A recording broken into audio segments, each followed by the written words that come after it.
Olá, eu sou Rita Castro, nutricionista, e hoje vamos para a parte 4 da nossa série de vídeos sobre as gorduras. Então, dando continuidade, vamos falar hoje sobre as gorduras saturadas. E para começar a introduzir a falar das gorduras saturadas, vamos falar do óleo de coco. O que é o óleo de coco? O óleo de coco, ele é um óleo rico em gordura saturada de cadeia média, conforme nós podemos ver aqui. Ele é composto basicamente aí metade, um pouco mais da metade dele é composto por ácidos graxos de cadeia média, tá? Então, entre 50% aí de ácido láurico, ele tem ácido cáprico e tem um pouco de ácido caprílico, que são gorduras um pouco menor. Lembre-se que quanto menor, mais fácil de ser metabolizado, menos risco cardiovascular ele vai ter. Tá? Mas ele tem também um pouco de ácido mirístico, tem um pouco de ácido palmítico e também até um pouco de ômega 9. Então, é só pra gente observar aqui que ele é rico em ácido graxo de cadeia média, saturada de cadeia média, porém ele não é só isso, tá bom? É só pra gente ter o cuidado na hora da gente falar e dizer que ele é só TCM, ele é só triglicerídeo de cadeia média. Ele também tem um pouco das outras coisas também, tá? E qual é a grande questão, né? As pessoas colocam óleo de coco, ele é vilão, ele é mocinho. Primeiro a gente tem que tirar essa ideia da cabeça. Não existe nada que seja vilão ou mocinho. Tudo depende do contexto, tudo depende da alimentação, de como que ele vai ser inserido, de como ele vai ser distribuído durante o plano alimentar e qual é a estratégia que está sendo utilizada. Então não existe isso de vilão, mocinho, bom ou mal, em nada, tá? Tudo vai depender exatamente disso que eu acabei de falar e também do objetivo que se quer utilizar aquele alimento, tá? Esse estudo aqui ele quebra diretamente o paradigma de que o óleo de coco ele possa fazer aumentar o risco cardiovascular. Então eles acompanharam os pacientes por 2 anos, seguiram, compararam o uso do óleo de coco com o óleo de girassol na indução aí do aumento de risco cardiovascular e obviamente que o óleo de coco não promoveu nenhum aumento do risco cardiovascular, mesmo ele tendo aí essa concentração de gordura saturada. Porém, como eu já expliquei nos outros vídeos, né, se você não assistiu, corre lá e assista sobre as classificações das gorduras. Então, o fato dele ser de cadeia média, ser predominantemente de cadeia média, facilita a sua utilização como fonte de energia e não aumenta o risco cardiovascular.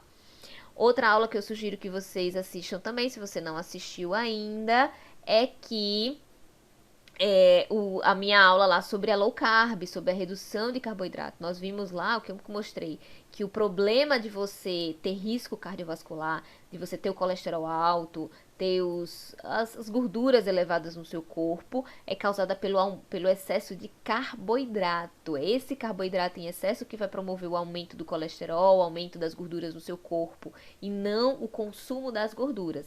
É claro que se eu tiver uma alimentação excessivamente em carboidrato e querer tomar o óleo de coco para emagrecer, isso não vai funcionar. Ele sozinho não faz milagre, como nada sozinho faz milagre.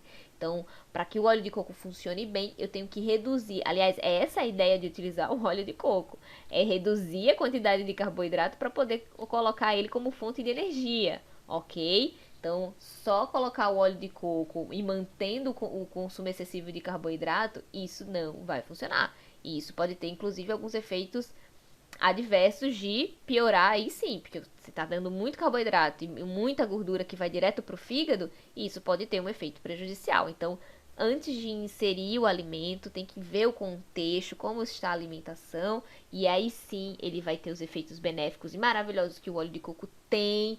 Isso é fato, ok? Outra grande dúvida que as pessoas têm em relação ao produto, ao MCT, ou também chamado de TCM, que são os triglicerídeos de cadeia média, de forma industrializada. O que são esses produtos, né, que a gente encontra na forma de suplemento? Eles filtram, né, as cadeias menores do óleo de coco. Então, diferente que o óleo de coco, como eu mostrei, ele tem ali uma mistura de várias gorduras. O TCM, ele vai ser basicamente TCM mesmo. E principalmente de cadeias menores, de 8, 10 carbonos. Então, ele basicamente não tem muito ácido láurico. Vai depender do produto, tá? Então, vocês têm que ver aí no produto que vocês estão comprando, na marca que está sendo utilizada, se ele vai ter uma concentração maior, qual é a distribuição desses TCMs dentro desse produto. E qual é a utilização dele? A utilização do MCT é especificamente aumentar a produção de corpos cetônicos. Corpos cetônicos têm um efeito neuroprotetor. Isso é muito bom, principalmente quando a gente está fazendo uma dieta cetogênica. Quando a ideia é fazer uma dieta cetogênica, aí sim o MCT ele é uma opção excelente para ser utilizada como fonte de energia, para otimizar a produção de corpos cetônicos. Né? Então, esse estudo aqui eu recomendo bastante a leitura, uma leitura bem interessante de ser feita. Foi publicada agora em julho de 2016. Ele fala do papel dos triglicerídeos de cadeia média, que eles são menos estocados, eles produzem menos metabólitos maléficos que no caso das outras gorduras saturadas de cadeia longa, que promovem resistência à insulina, e o MCT não tem esse efeito. Ele não produz mediadores inflamatórios e eles também ativam menos os macrófagos, tá? Então, pensando tanto no produto MCT como também no próprio óleo de coco, que é rico em MCT, então eles podem ter esses efeitos benéficos sim. E que eles têm efeito termogênico, aumentam a resposta termogênica justamente por eles serem eficientes na produção dos corpos cetônicos. Então, quando é que eu uso o MCT? Eu gosto de utilizar o MCT quando o meu paciente está de fato numa dieta cetogênica, quando a ideia realmente é restringir ao máximo o carboidrato. Outra ideia que eu utilizo ele dentro de uma distribuição aí interessante, porque por causa do sabor, por causa da aplicação. Nesse estudo aqui, eles foram avaliar a utilização do MCT como um óleo de cozinha normal, se ele pode ser utilizado. Eles viram que pode ser sim, desde que ele tenha uma boa concentração de ácido láurico. Ele pode ser utilizado em temperaturas moderadas, inclusive de fritura, de forma tranquila, que embora ele não...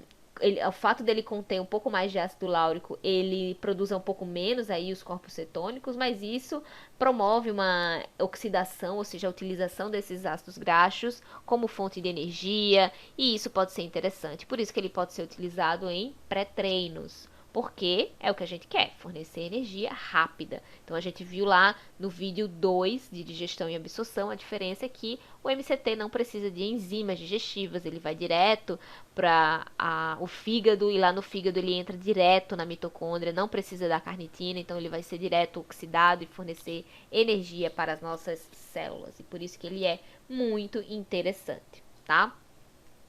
Bom, outra pergunta que sempre fazem é: gordura saturada aumenta o LDL, aumenta o risco cardiovascular? Eu já fiz um vídeo sobre isso, que é falando sobre os queijos gordos, queijos e derivados, se tem que comer desnatado ou não. Inclusive já mostrei esse estudo.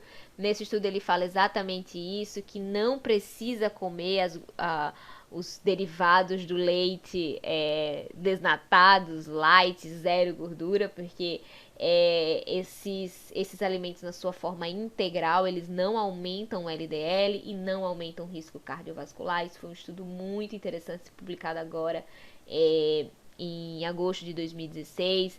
Eles acompanharam por 12 semanas, não houve a ingestão regular, né, das gorduras que tem uma quantidade normal de gordura, não aumentou não aumentou os níveis de LDL, também não aumentou nenhum risco cardiovascular, tá? Isso, obviamente, dentro de uma dieta controlada em carboidrato, né? Não é que... E assim, isocalórica, na quantidade... Não é eles nem precisaram fazer restrição de carboidrato. Qual é o grande problema das pessoas? Que elas comem muito carboidrato.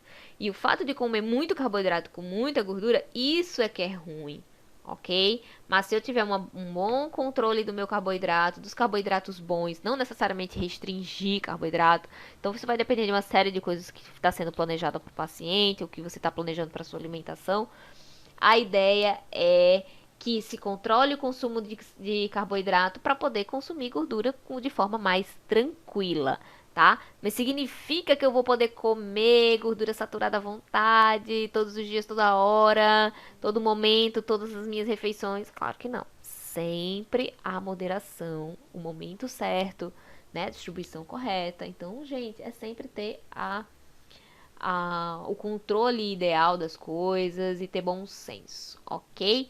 Sugiro bastante a leitura deste documento aqui, que foi publicado a partir desse simpósio que aconteceu. Esse simpósio foi muito interessante para desmistificar uma série de coisas. Esse artigo ele está de acesso livre aí para as pessoas lerem. Ele fala exatamente, tira muitas dúvidas em relação às gorduras e vai ajudar muito a complementar as coisas que eu tô falando aqui nessa série de vídeos, tá bom?